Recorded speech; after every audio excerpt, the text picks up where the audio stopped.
Hello नमस्कार। मैं गुड्डू कुमार बिहार राज्य का रहने वाला हूँ। मेरा कहना यह है कि हमारे देश के अंदर जितने भी व्यक्ति हैं वो सबों से निवेदन है कि स्कूली शिक्षा आवश्यक लें, जिससे हमारा फ़ायदा अनेक है। पहला फ़ायदा है, हम शिक्षित होंगे तो हमारा आने वाला पीढ़ी भी शिक्षित होगा। दूसरा फ़ायदा कि शिक्षा का प्रत्येक जगह महत्व है और इस दुनिया में कोई भी ऐसी जगह नहीं है जहाँ शिक्षा की आवश्यकता नहीं है। इसलिए शिक्षित बनो, संघर्ष करो, एकत्रित रहो।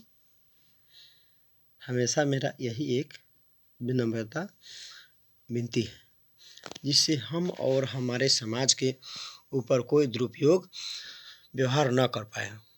तो सबसे पहले हमें किसी भी कार्य को करने के लिए पहला नंबर शिक्षा की आवश्यकता है।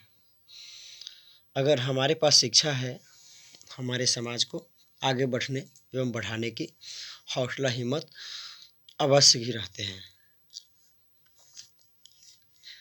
तो मैं यही कहूँगा हमारे देश के जितने भी जनता जनार्दन हैं उन सबों से कि शिक्षा ज़रूर दें, हो सके तो ऊंच से ऊंच शिक्षा देने की कोशिश करेंगे।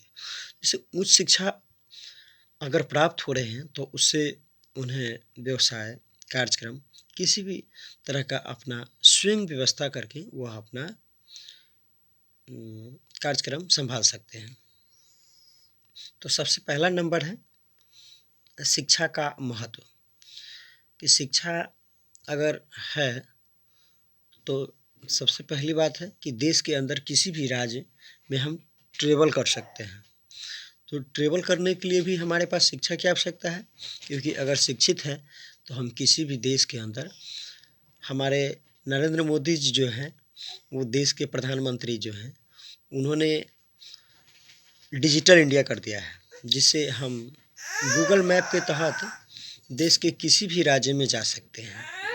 तो सबसे पहली बात है कि गूगल मैप देखने के लिए हमारे पास शिक्षा की आवश्यकता है। तो शिक्षा होगा तो हम गूगल मैप देख सकते हैं। अगर गूगल मैप देख सकते हैं तो इंडिया देश के किसी भी कोने में जा सकते हैं। अच्छा, और किसी भी व्यक्ति से बात कर सकते हैं, चाहे वो कितने भी बड़े लेवल का व्यक्ति क्यों ना हो। तो हमारी लेवल भी बढ़ाती है शिक्षा। और दूसरी बात है कि सरकार हमारे देश की जो है वो सबों से निवेदन है कि जितने भी हॉस्पिटल सरकारी हो या प्राइवेट, उन सबों में एकता भावना होना चाहिए।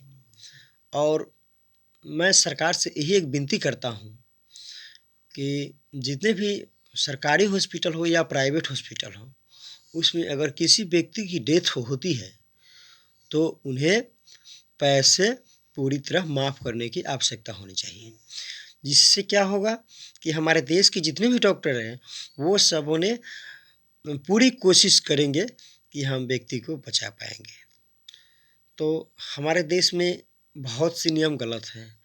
दिखते हैं जितने भी प्राइवेट हॉस्पिटल हैं उन सबों में व्यक्ति की सांस टूट जाती है, फिर भी उन्हें ऑक्सीजन के द्वारा सांस चलाई जाती है और पैसे वसूलने का कार्य करते हैं। तो इस तरह के कार्य नहीं हो पाएंगे। अगर ऐसी सिचुएशन हमारी सरकार इस प्रकार के कदम उठाएंगे तो नहीं होगी। तो मैं सरकार से ही विनती करता हूँ कि कड़ी से कड़ी कदम उठाए, जिससे हमारे जितने भी देश के जनता जनार्दन हैं उन सबों को फ़ायदा पहुँचे।